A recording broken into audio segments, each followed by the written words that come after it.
নমস্কার বন্ধুরা, কেমন আছেন? আশা করি ভালো আছেন। আমিও ভালো আছি। আজকে আমি আবার আপনাদের সামনে ফিরে এসেছি একটা নতুন রেসিপি নিয়ে। আজকে আমি বানাবো ছানার পরোটা। ছানার পরোটা আমি কেমন ভাবে বানাবো, আমার ভিডিওটি শুরু থেকে শেষ পর্যন্ত দেখতে থাকুন। সম্পূর্ণ এটা বাচ্চারা, বড়রা সবাই খেতে পারবে। আর শীতকাল মানেই ভালো পরোটা। এখানে আমি রেখেছি 200 গ্রাম ছানা, আলু, গমের আটা, ময়দা, সুজি, নারকেল, পেঁয়াজ, আদা, গাজর, টমেটো, ক্যাপসিকাম, ধনেপাতা, মটরশুঁটি আর কাঁচা লঙ্কা। সমস্ত সামগ্রিক নিয়ে আমি এই পরোটাটা বানাবো। দেখবেন অনেক সময় বাচ্চারা দুধ খেতে ভালোবাসে না। দুধটা দেখবেন রেখে দেয়, গ্লাসে ফেলে দেয়। তার জন্য আপনারা এইভাবেই বাচ্চাদেরকে দুধ খাওয়ানোর একটা উপায় আছে। দুধটা কেটে ছানা বানিয়ে এইভাবে যদি পরোটা করে দেওয়া হয়, তাহলে আমার মনে হয় বাচ্চারা খুব সুন্দরভাবে খাবে। আমি এখানে ছানা রেখেছি, এর ভিতরে আমি দিয়ে দেবো গমের আটা, ময়দা,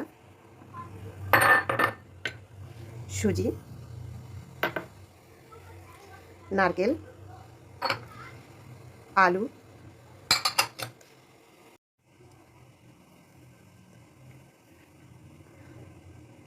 দিয়ে দেবো টমেটো,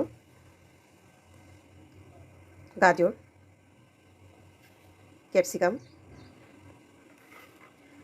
মটরশুঁটি, পেঁয়াজ, আদা, লঙ্কা কুচি। লঙ্কা কুচি কম দেবেন যেহেতু বাচ্চারা খাবে। আর দিয়ে দেবো ধনেপাতা। খুব সুন্দর একটা নাস্তা, আপনারা অবশ্যই বাচ্চাকে বানিয়ে দেবেন। স্বাদ অনুযায়ী লবণ দিয়ে দেবো। দিয়ে এটা আমি হাতের সাহায্যে মাখবো।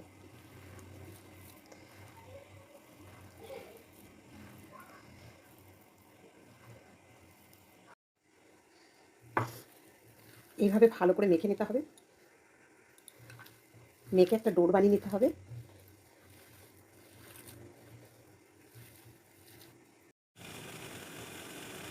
এখানে আমি জল বসিয়েছি,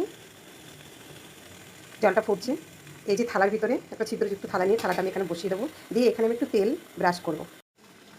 থালাটায় আমি তেল মেখে নিয়েছি ছিদ্রযুক্ত থালায়। এবার আমি এটাকে, আমার মাখা হয়ে গেছে, এটা আমি এইভাবে গোলা বানিয়ে নেব। এই যে এবার আমি থালার ভিতরে দিয়ে দেব। এবার একটু ঢাকনার সাহায্যে আমি ঢেকে দেব। সমস্ত উপকরণ দিয়ে ছানাটা আমি ভালো করে মেখে নিয়ে এরকম পরোটার শেপ দিয়ে দিয়েছি। দিয়ে আমি এখানে ছিদ্রযুক্ত থালা বসিয়ে দিয়েছি, এর ভিতরে আমি তেল মেখে নিয়েছি। এইগুলো আমি থালার ভিতরে সব বসিয়ে দেব। আমি এই কারণে এইভাবে দিয়েছি, এইভাবে দিলে, স্টিমটা দিলে সমস্ত এটাকে সিদ্ধ হয়ে যাবে। আর ভাজার সময় অসুবিধা হবে না, সব আমার ভালোভাবে ভাজা হয়ে যাবে, নাহলে ভিতরে কাঁচা থাকবে। এইভাবে স্টিম দিলে ভিতরে আর কাঁচা থাকবে না। এবার একটু ঢাকনার সাহায্যে আমি ঢেকে দেব।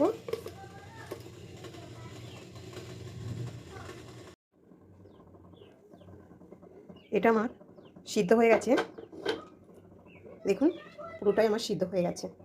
গ্যাস আমি বন্ধ করে দেব, এটা নামিয়ে দেব। এখানে আমি রুটি ভাজা একটা তাওয়া বসিয়ে দিয়েছি, এর মধ্যেই আমি পরোটাগুলোকে ভেজে নেব। এবার আমি আস্তে আস্তে এগুলোকে তুলে নেব। একটু ঠান্ডা হলে আপনারা তুলে নেবেন। গরম গরম অবস্থায় তুলে নিলে একটু ভেঙে যেতে পারে, কিন্তু ঠান্ডা হলে এটা আর ভাঙবে না। আমি এবারে তেল গরম হয়ে গেছে, এখানে এটা পরোটাটা দিয়ে দেবো। একটু হালকা এরকমভাবে কেটে দিতে পারেন। এটাকে আমি পাল্টি করে দিয়েছি, দেখুন কি সুন্দর লাল লাল হয়েছে। আবার আমি পাল্টি করে দেবো। দেখতে কি সুন্দর লাগছে না? আর খেতেও ওরকম দুর্ধর্ষ টেস্টি।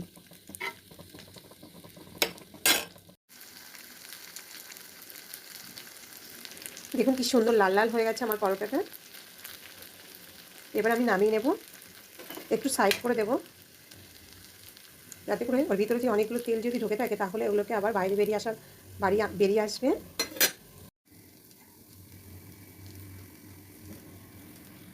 এটা আমি নামিয়ে নেব।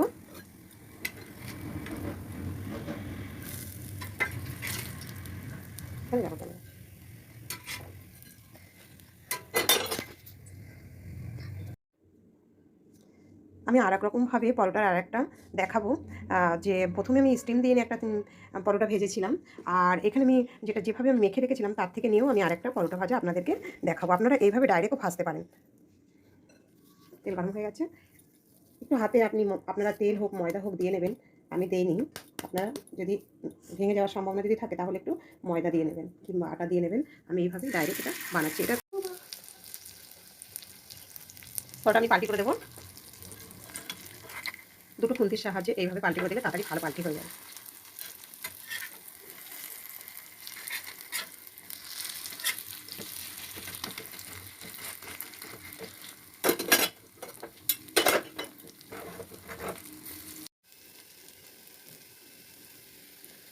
পরোটা আমার ভাজা হয়ে গেছে, আমি নামিয়ে নেব।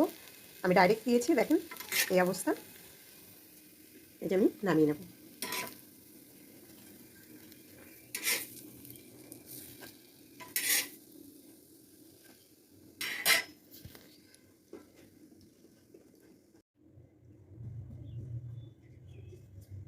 এই যে আমি এখানে ধনেপাতা চাটনিটা বানিয়েছি। এর মধ্যে আমি দিয়েছি আদা, কাঁচা লঙ্কা, রসুন আর চিনি দিয়ে সুন্দর করে লেবু রস দিয়ে ভালো করে আমি চাটনিটা বানিয়ে নিয়েছি। এখানে আমি পরোটার সঙ্গে খাবো বলে ধনেপাতা চাটনিটা আমি দিয়ে দিচ্ছি। থালা সাজানো আমার কমপ্লিট। এবার আমি বাচ্চাদের টিফিন বক্সে গুছাবো, যেটা আমি বানিয়েছি। তো বাচ্চাদের টিফিন বক্সে আমি স্কুলে দেবো। এই যে পরোটা দুটো দিয়ে দেবো, এখানে একটা আরেকটা টিফিন বক্স বসিয়ে দেবো। এর ভিতরে আমি ধনেপাতার চাটনি দিয়ে দেবো, দই দিয়ে দেবো, সাইডে সস দিয়ে দেবো। এইভাবে আপনারা দিয়ে দেবেন, ভরে দিই টিফিন বক্সটা। বাচ্চারা ভালোবাসবে খেতে। ঢাকনা লাগিয়ে দেবো।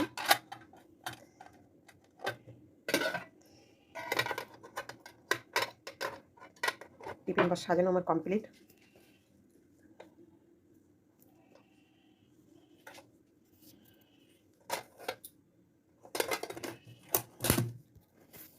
টিফিন বক্স কমপ্লিট, বাচ্চাদের স্কুলের টিফিন বক্স কমপ্লিট করলাম।